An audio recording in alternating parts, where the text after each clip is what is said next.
Harlem Désir, proposé par Martine Aubry et le Premier ministre Jean-Marc Ayrault pour la direction du PS, s'est dit fier et honoré. Il ajoute souhaiter voir un parti socialiste engagé, utile et innovant.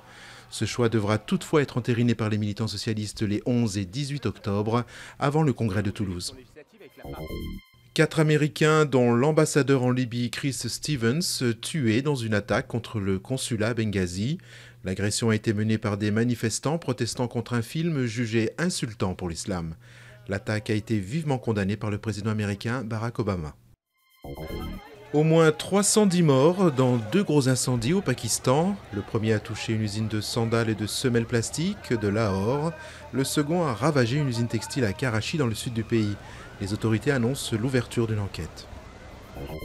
Nouveau bras de fer entre le gouvernement et GDF Suez. Le groupe gazier réclame une hausse de 7% de ses tarifs au 1er octobre. Une demande aussitôt rejetée par le gouvernement car jugée trop élevée. Les tarifs du gaz avaient déjà augmenté de 2% cet été. Angelina Jolie de retour à la frontière turque pour visiter les réfugiés syriens. L'actrice américaine s'est dit très émue de rencontrer des Syriens contraints de fuir dans des circonstances aussi traumatisantes.